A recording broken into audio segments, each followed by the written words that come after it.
उम्मीदों पर टिकी हुई दुनिया उम्मीदों पे की बात करती है। उम्मीदों पे टिकी हुई दुनिया उम्मीदों की बात करती है। जो लड़ते हैं वहीं अपनी जिंदगी की बेहतर बनाने की फरियाद करते हैं। हाय नमस्कार, मैं आपके बीच लोकेश कुमार सिंह। आज उन सभी लोग को जीपीएफ नंबर जिनको अलॉटमेंट हो गए हैं, तहे दिल से धन्यवाद। नमस्कार।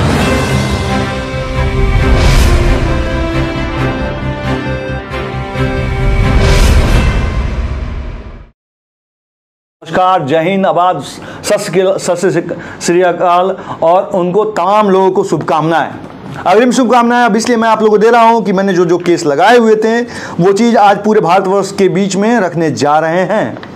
सतीश दिवा सीआरपीएफ का केस हमारे द्वारा लगाया गया था, जिसका मामला बहुत दिनों से पेंडिंग था एसएलपी पे। उन सभी लोगों का जीपीएफ नंबर अलॉटमेंट हो चुका है।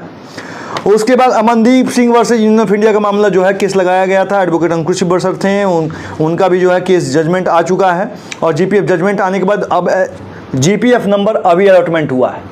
जजमेंट 12 फरवरी 2024 को जजमेंट सुप्रीम कोर्ट से जीत हासिल हो गई थी, लेकिन उस समय से प्रोसीजर चलता रहा। लोगों का जीपीएफ नंबर अलॉटमेंट नहीं हो रहा था, लोग बड़े उदास हो चुके थे। अब मामला ये चीज़ें आप लोग बीच में इसलिए रख रहे हैं, पहले तो 25 केसेस थे, जिसमें 4 केसेस 2004 के बाद थे और 4 के छोड़ के सभी जितने केस थे, पहले 56 एसएलपी जो है पेंडिंग थे सुप्रीम कोर्ट में, जिस पे सुनवाई 57 जिस पे सुनवाई होने वाली थी।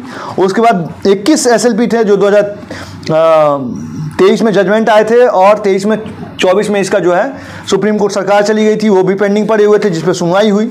और ये सुनवाई हुई 12 फरवरी 2024 और आइटम नंबर 41, 43, 46 और 48 CR2 में इसके जो है आपके एडवोकेट जस्टिस जो है संजीव खन्ना सर थे और इसके जस्टिस एक थी जस्टिस बेला एम त्रिवेदी मैम थी। भारत के इतिहास में सबसे बड़ा केस लगाने वाला एडवोकेट अगर कोई था तो एडवोकेट अंकुश सर थे और उन्होंने ही इस तमाम केस जितने मर्ज हुए थे, सबसे पहले मैं बता दूं कि सुप्रीम कोर्ट में अकेला खड़ा होके उन्होंने ही फाइट की थी और हाई कोर्ट में भी अकेला उन्होंने ही फाइट की थी। उसमें कोई अन्य लोग बहस नहीं किए थे, केस सबका मर्ज हो गया था। उसका बेनिफिट सभी एडवोकेटों को हुआ और सब लोग का एडवोकेट को हुआ। उन्होंने ही सीनियर काउंसिल होने के नाते उन्होंने भी हाई कोर्ट में लड़ा था और सुप्रीम कोर्ट में भी उन्होंने ही लड़ा। जजमेंट सबके बीच में रही थी। हम खुद सुप्रीम कोर्ट में ऑलरेडी 12 फरवरी और 13 फरवरी को सुप्रीम कोर्ट में थे। अब रही बात की जजमेंट आने के बाद क्या क्या बेनिफिट्स हुए, किस किस केस का मामला था, तमाम चीज़ें जीत गई। मैं आपको बता दूं, सतीश दीवा वाला केस हमारे द्वारा लगाया गया था, जो सीआरपीएफ के थे। इनका केस लगने के बाद ये तमाम चीज़ें एडवोकेट अंकुश बरसर लड़ने वाले एडवोकेट थे और उनका जजमेंट आ गया और उन लोग को भी आपको लग गया, क्या लग गया, उनको भी जीपीएफ नंबर अलॉटमेंट हो गया। तथा अन्य लोगों का राजेश रंजन और तमाम लोगों को मैं शुभकामनाएं दे रहा हूँ। शुभकामनाएं के लिए सुनिए। एक गुवाहाटी का केस भी इस जजमेंट के आधार पर टिका था। वो गुवाहाटी का केस असम राइफल का था, वो आके यहाँ टैग हो गया था विपिन कुमार का, और ये 12 लोग ही केस किए थे। लेकिन सबसे पहले Amandeep Singh versus union of India 319 लोगों का केस जो है, अमनदीप सिंह का केस लगाया गया था, असम राइफल के थे, एडवोकेट अंकुश बरसर थे, केस लगाने वाला मैं था। ये जजमेंट आया। जजमेंट आने के बाद ये 8-7 महीने से केस का जो है जीपीएफ केस का जजमेंट आने के बाद, जजमेंट के हाई कोर्ट से जीतने के बाद, सुप्रीम कोर्ट से जीतने के बाद 7 महीने के बाद जीपीएफ नंबर अलॉटमेंट हुआ है इन लोगों को। तो पहले इनको शुभकामनाएं। मोहम्मद अख्तर, एक दिन भारत के इतिहास का पहला केस 30 नवंबर 2023 को ये केस लगाया गया था। केस मैंने लगाया था, मैं खुल के बोल रहा हूं। असम राइफल का केस था, इसको केस को मैंने लगाया था।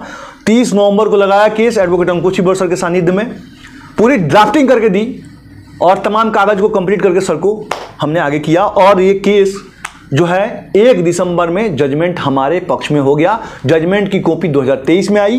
11 जनवरी 2023 को जजमेंट क्लियर हो गया। 12 जनवरी की कॉपी हमारे पास आ गई। Pavan Singh versus union of India में सबको मिल गया। और इसके बाद सरकार 20वीं बार सुप्रीम कोर्ट गई, सुप्रीम कोर्ट में हार गई। हारने के बाद 12 फरवरी 2024 को हारने के बाद, ये 1 साल बाद हारने के बाद पूरे देश के अर्धसैनिक बल के जवानों को दे दिया गया, जो 2003 के 22 दिसंबर के नोटिफिकेशन के पहले के थे। अब आगे बढ़ते हैं। मोहम्मद अख्तर को हो गया, पीस संथा इनको भी हो गया, विपिन कुमार को भी हो गया, पवन कुमार वर्सेज यूनियन, पवन कुमार मेन पिटिशनर जो लीड किए थे उनका भी हो गया। चरण सिंह, ये लोग देखिए मेन पिटिशनर का नाम रख रहे हैं, को पिटिशनर 7000 लोगों ने केस किया था। कितने लोगों ने किया था? 7000, पूरे एडवोकेट को मिला दिया 7000 से ऊपर लोगों ने केस किया था। मुकेश कुमार मीना, इनको भी जजमेंट आ गया। चरण सिंह, इनको भी जजमेंट आएगा। विजेंद्र सिंह, इनको भी जजमेंट, शुभकामनाएं। धर्मेंद्र सिंह को भी बहुत शुभकामनाएं। बेले शाही को बहुत बहुत शुभकामनाएं। विद्याधर मीना, जी को बहुत बहुत शुभकामनाएं। ललित प्रसाद जी को बहुत बहुत शुभकामनाएं। राजकुमार चक्रधारी जी को बहुत बहुत शुभकामनाएं। सुनील शर्मा जी को बहुत बहुत शुभकामनाएं। सुजीत सिंह रैना जी को बहुत शुभकामनाएं। ऐसा ही मिच बी कुमार सेन को भी बहुत बहुत शुभकामनाएं। अमित जी को बहुत बहुत शुभकामनाएं। विकास कुमार जी को बहुत बहुत शुभकामनाएं। अशोक, इन सभी लोग को शुभकामनाएं जिनकी नोटिफिकेशन 2003 की 3 की जीपीएफ नंबर अभी तक अलॉटमेंट नहीं था। सभी लोग का जीपीएफ नंबर अलॉटमेंट हो चुका है। कुछ लोगों का मात्र अब बचा हुआ है, जिनके कागजी में कुछ दिक्कतें होंगी, उनकी विभागीय अपनी दिक्कत है। बाकी सभी लोग को जीपीएफ नंबर अलॉटमेंट हुआ है। ये लोग इतिहास के पन्नों में लिखे जाएंगे। जिनके ये मेन पिटिशनर हैं, इनके को पिटिशनर सतीश दीवा में 600 कुछ समथिंग थे। ऐसे ही तमाम लोग, मोहम्मद न्याजमान में 664 लोग थे। अमनदीप सिंह में वर्सेज 319 थे। मोहम्मद अख्तर में 127 लोग थे। और तथा अन्य लोगों में, अन्य पिटिशनर में जो है अलग अलग थे। ये हमारे पास लिस्ट पड़ा, 128 मोहम्मद अख्तर में थे। सभी लोग का केस लगाया गया था। इन लोग का सब लोग का जजमेंट हो गया। इन लोग के परिवार को बहुत बहुत शुभकामनाएं कि आप लोग जीपीएफ नंबर अलॉटमेंट हो गए। 20 साल तक से आप एनपीएस में थे। एनपीएस का पैसा कटता रहा, गवर्नमेंट 10% देती रही, कंट्रीब्यूशन करती रही।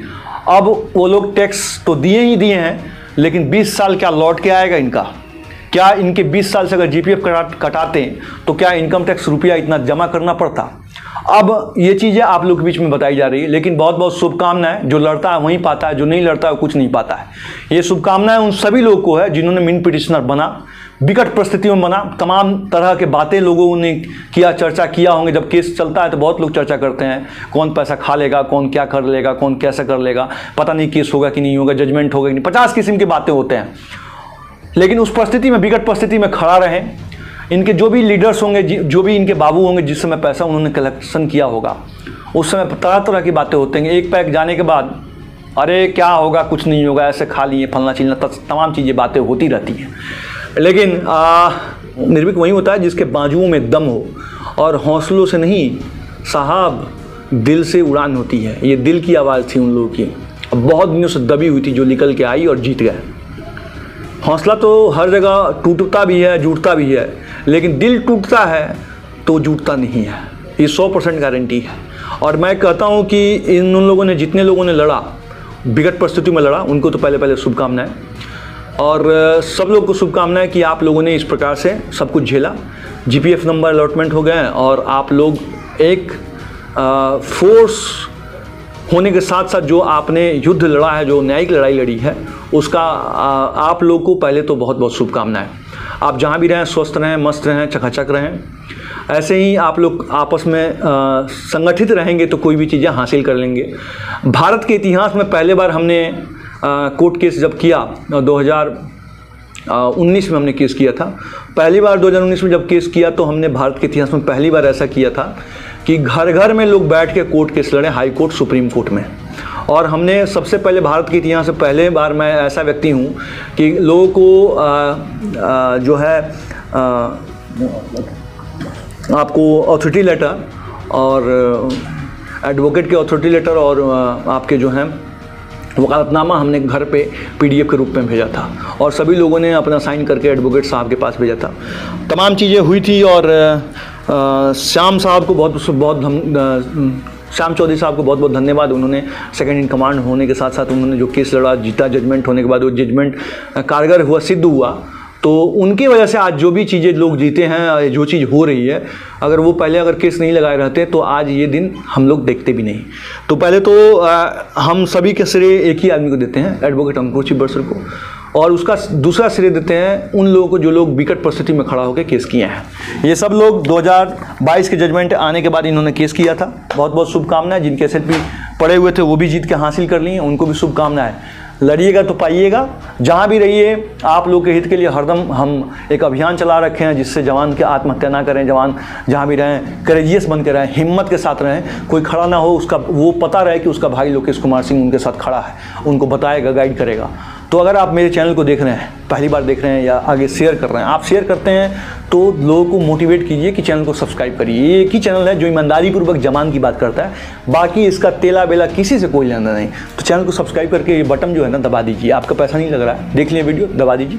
साथ में फिर मिलते हैं नेक्स्ट वीडियो में। जय हिंद, नमस्कार, प्रणाम, आबाद।